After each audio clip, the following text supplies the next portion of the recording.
మెదక్ జిల్లా చేగుంట మండలంలోని కసాన్పల్లి, పోతాన్పల్లి, మాచ్పల్లి, పెద్ద శివానూర్ గ్రామాల రైతులు గజ్వేల్ చేగుంట రహదారిపై ధర్నా నిర్వహించారు.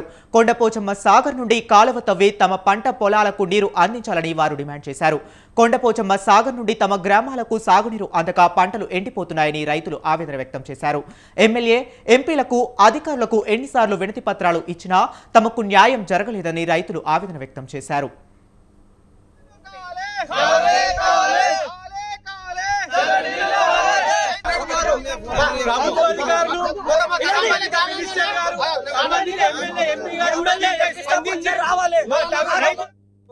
రైతులము 5-6 ఎకరాలు ఉన్నాయి, ఒక్కొక్కరు 2 ఎకరాలే ఉన్నాయి. మా ఉన్న జాలన్నీ ఎండిపోయినాయి, ఒళ్ళు ఎండిపోయినాయి, మోటార్లు కాలిపోయినాయి, ఉన్న బంగారాలు అన్ని కుదబెట్టుకున్నాము, ఏం లేవు. బోరు పొక్కలేసాము, అవి పోయినాయి, ఏం లేవు. ఇక మా పారాలే ఉన్నాయి సారు. ఇక మీరే సార్ ఏ సార్ వాళ్ళు దయచేస్తారో, ఎమ్మెల్యే సాబ్, ఎంపీ సాబ్ వీళ్ళందరూ చేయాలని కోరుతున్నాం. మాకు వాటర్ కావాలి. మాకు పక్కన పోంటే మన కొండపోచమ్మ సాగర్ కాలువ పోతుంది. పక్కపోంటి దళితాబాద్ మండలం మొత్తం నీళ్ళు వస్తున్నాయి. పక్కన ఉన్న మాకు ఒక 1/2 కిలోమీటర్ కాలువ తీస్తే మా గ్రామానికి ఒక గ్రామంతో 10 గ్రామాల ప్రజలు పంటలన్నీ బతాయి. ఇప్పుడు ఒక్కొక్క గ్రామంలో 200 నుంచి 300 ఎకరాలు ఎండిపోతున్నాయి.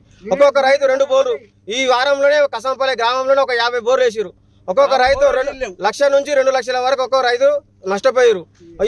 వాళ్ళ పరిస్థితి ఎట్లున్నది అంటే ఒక్కొక్కరు పురుగు మందులు డబ్బా తప్ప వాళ్ళకి ఏ దిక్కులేదు, ఎవరు ఆదుకునే దిక్కులేడు. మాకు ఏ గవర్నమెంట్ పట్టించుకోవట్లేదు. ఒక ఎమ్మెల్యే గెలిచిన ఎమ్మెల్యేకు 10 సార్లు అది వినతి పత్రాలు ఇచ్చినాం, దండం పెట్టినాం, కాలు మొక్కినాం, ఆయన పట్టించుకోవట్లేడు.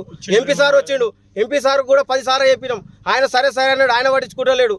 మాకు ఈ గవర్నమెంట్లు మారుతున్నాయి, అన్ని మారుతున్నాయి. పక్కపొట్టి గోదావరి నీళ్ళు పోతున్నాయి, మా బతుకులు మారతలేవు. ఇక్కడ ప్రజలు, మా యువకులు అంతా తీవ్రంగా, ఒక్కొక్కరు యువకులు మొన్ననే ఒక కసంపల్లి గ్రామంలో ఒక పిల్లగాడు పొలం ఎండిపోయిందని చెప్పి ఊరేసుకొని చచ్చిపోయాడు. ఇట్లాంటి పరిస్థితులలో ఇలా ఒక్కొక్క రైతు పరిస్థితి చాలా ఘోరంగా ఉంది. మాకు పక్కన